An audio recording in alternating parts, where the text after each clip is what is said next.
আসসালামু আলাইকুম। বাংলার সংবাদে সবাইকে স্বাগত জানাচ্ছি। আমি নাইম ফাথুম মুবিন। সংবাদ শিরোনাম। বাংলাদেশের সর্বশেষ গুরুত্বপূর্ণ আপডেট সংবাদে আপনাকে স্বাগত। শুরুতেই সংবাদ শিরোনাম, পরে বিস্তারিত।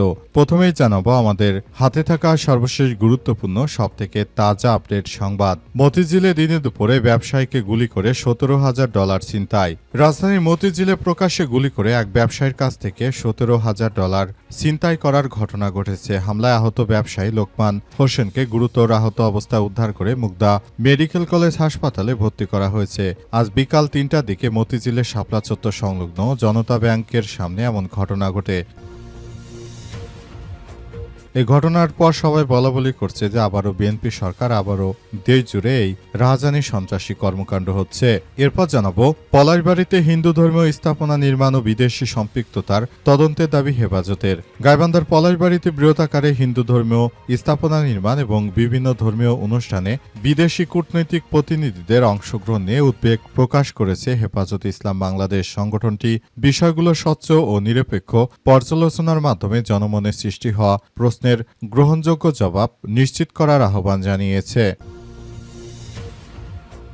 এদিকে সাময়িক বিদ্যুৎ বিভ্রাটকে লোডশেডিং বলা ঠিক নয় বললেন বিদ্যুৎ প্রতিমন্ত্রী। সারা বাংলাদেশে 10 থেকে 12 ঘন্টা লোডশেডিং হয়, গ্রামে দীর্ঘ লোডশেডিং হচ্ছে, এমন কথা সংসদে উপস্থাপন করেছেন রুমিন ফারহান। এরপরই বিদ্যুৎমন্ত্রী ইকবাল মাহমুদ টুকুকে জিজ্ঞেস করেন স্পিকার। তখন তিনি জানিয়েছেন গ্রীষ্ম শেষ মৌসুমে দেশে বৈদ্যুতিক সর্বোচ্চ চাহিদা 18,000 মেগাওয়াট, তবে আমরা প্রায় সবটি উৎপাদন করতে পারছি, সুতরাং লোডশেডিং হওয়ার কথা সঠিক নয়। তবে বাস্তবতা হচ্ছে লোডশেডিং হচ্ছে। জানাবো প্রধানমন্ত্রীকে ধন্যবাদ জানিয়ে চিঠিতে যা লিখলেন আওয়ামী লীগ নেতা। পিরোজপুরে ভান্ডারিয়া উপজেলায় আওয়ামী লীগের এক নেতার নামে একটি অভিনন্দন চিঠি সামাজিক যোগাযোগ মাধ্যমে ভাইরাল হয়েছে, যা নিয়ে রাজনৈতিক অঙ্গনে ব্যাপক আলোচনা সমালোচনার সৃষ্টি হয়েছে। ভাইরাল হওয়া ওই চিঠিতে দাবি করা হয়েছে ভান্ডারিয়া উপজেলা আওয়ামী লীগের সাধারণ সম্পাদক ও সাবেক উপজেলা চেয়ারম্যান মোহাম্মদ মিরাজুল ইসলাম প্রধানমন্ত্রীর প্রতি অভিনন্দন বার্তা পাঠিয়েছেন। চিঠিটি 20 এপ্রিল প্রধানমন্ত্রীর কার্যালয়ে পাঠানো হয় এবং 27 এপ্রিল তা গ্রহণ করা হয়েছে।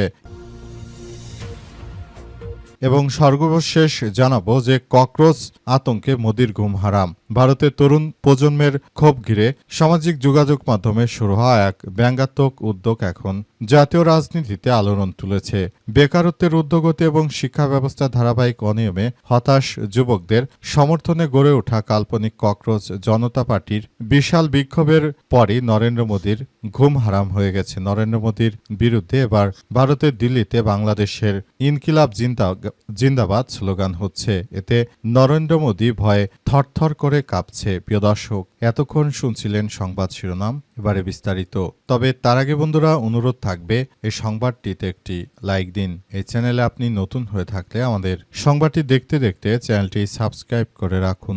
কমেন্ট করে বন্ধুরা আপনার মূল্যবান মতামত জানিয়ে দিন আপনি বিশ্বের কোন দেশ থেকে বা বাংলাদেশের কোন স্থান থেকে আমাদের সংবাদটি দেখছেন এবং শুনছেন। আর বন্ধুরা সংবাদটি আপনার সোশ্যাল মিডিয়া ফেসবুকে শেয়ার করে বন্ধুদেরও দেখার সুযোগ করে দিন। আজকের এই সংবাদ সম্পর্কে আপনার মূল্যবান মতামত কমেন্ট বক্সে কমেন্ট করে জানিয়ে দিন আপনি বিশ্বের কোন দেশ থেকে বা বাংলাদেশের কোন স্থান থেকে আমাদের সংবাদটি দেখছেন এবং শুনছেন। আর বন্ধুরা গাজা যুদ্ধে নিরীহ ফিলিস্তিনিদের ভালোবেসে থাকলে কমেন্টের মাধ্যমে সারা বিশ্বকে জানিয়ে দিন। এবারে বিস্তারিত। মতিঝিলে দিনে দুপুরে ব্যবসায়ীকে গুলি করে $17,000 ছিনতাই। আবারও বিএনপি সরকার ক্ষমতা আসার পরই সারা দেশ জুড়ে সন্ত্রাসী কার্যক্রম শুরু হয়ে গেছে।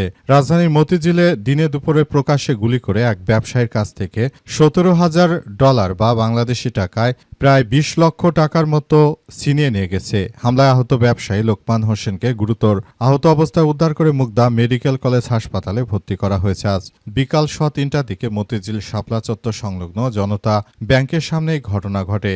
ঘটনার সত্যতা নিশ্চিত করে মতিঝিল থানার ভারপ্রাপ্ত কর্মকর্তা ওসি কামরুজ্জামান তালুকদার জানিয়েছেন আহত ব্যক্তি মানি এক্সচেঞ্জের সঙ্গে জড়িত। প্রাথমিকভাবে জানা গেছে তিনি শাপলা চত্বর এলাকায় দিয়ে যাওয়ার সময় মোটরসাইকেলে আসা দুর্বৃত্তরা তাকে লক্ষ্য করে গুলি চালায় এবং সঙ্গে সঙ্গে টাকার ব্যাগ ছিনিয়ে নিয়ে যায়। ওই ব্যাগে $17,000 ছিল বলে প্রাথমিকভাবে জানা গেছে। তিনি আরও জানান লোকমান হোসেনের হাতে কনুইয়ের নিচে একটি এবং হাঁটুর নিচে 2টি গুলি লেগেছে। ঘটনার পর পথচারীরা তাকে উদ্ধার করে হাসপাতালে নিয়ে যায়। ঘটনায় জড়িতদের শনাক্ত এবং গ্রেপ্তারে পুলিশ অভিযান চালাচ্ছে বলে আইন শৃঙ্খলা রক্ষাকারী বাহিনীর সদস্যরা বিষয়টি নিশ্চিত করেছে এবং বর্তমানে তার অবস্থা খুবই গুরুতর বলে জানা গেছে এবং বর্তমানে তাকে হসপিটালাইজড করা হয়েছে এবং তার সঙ্গে যে বা যারা এই ধরনের ঘটনা ঘটিয়েছে তাদেরকে শায়েস্তা করা উচিত, এমন কথাই আমরা বলতে পারি। কারণ এই ধরনের অনাকাঙ্ক্ষিত ঘটনাগুলো সারা দেশের জন্য খুবই ক্ষতিকর একটি ঘটনা হিসেবে দাঁড়িয়েছে। তবে বিএনপি সরকার ক্ষমতা আসার পর থেকে সারা বাংলাদেশ জুড়ে এই ধরনের রাহাজানি, সন্ত্রাসী, চাঁদাবাজি, দুর্নীতি সবকিছুই বেড়ে গেছে তাদের হাতে। বাংলাদেশের মানুষ নিরাপদ নয়। বাংলাদেশের মানুষ নিরাপত্তার খোঁজে তারা ঠিকই কাজ করার চেষ্টা করছে, তবে এখন পর্যন্ত কেউ আসলে বলতে পারছে না যে এ বাংলাদেশের ভবিষ্যৎ আসলে কোন দিকে যাচ্ছে। পলাশবাড়ীতে হিন্দু ধর্মীয় স্থাপনা নির্মাণ ও বিদেশি সম্পৃক্ততার তদন্তের দাবি হেফাজতে ইসলামের। গাইবান্ধার পলাশবাড়ীতে বৃহৎ আকারে হিন্দু ধর্মীয় স্থাপনা নির্মাণ এবং বিভিন্ন ধর্মীয় অনুষ্ঠানে বিদেশি কূটনৈতিক প্রতিনিধিদের অংশগ্রহণ নিয়ে উদ্বেগ প্রকাশ করেছে হেফাজতে ইসলাম বাংলাদেশ সংগঠনটির। বিষয়গুলো স্বচ্ছ ও নিরপেক্ষ পর্যালোচনার মাধ্যমে জনমনে সৃষ্টি হওয়া প্রশ্নের গ্রহণযোগ্য জবাব নিশ্চিত করার আহ্বান জানিয়েছে। আজ গণমাধ্যমে পাঠানো এক বিবৃতিতে হেফাজতে ইসলাম বাংলাদেশের আমির শাহ মুহিবুল্লাহ বাবুনগরী এবং মহাসচিব সাজেদুর রহমান এই দাবি জানিয়েছেন।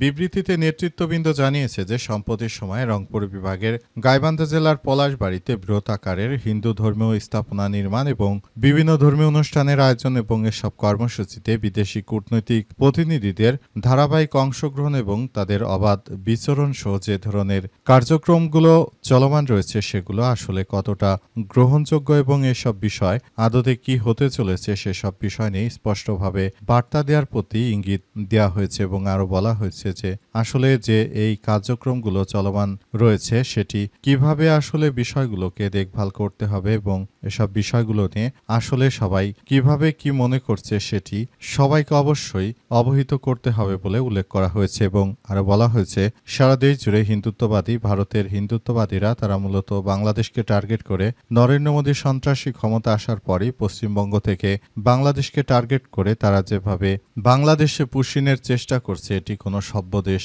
করতে পারে না। বিষয়গুলো খুবই গুরুত্ব সহকারে দেখভাল করা হচ্ছে এবং এগুলো নিয়ে সবাই খুবই চরম আতঙ্কের মধ্যে রয়েছে এবং ভারতের হিন্দুত্ববাদীরা তারা মূলত যে সন্ত্রাসী কার্যক্রমগুলো করছে সেটি কোনোভাবেই গ্রহণযোগ্য হতে পারে না বলে উল্লেখ করা হয়েছে। সাময়িক বিদ্যুৎ বিভ্রাটকে লোডশেডিং বলা ঠিক নয় বললেন বিদ্যুৎ মন্ত্রী।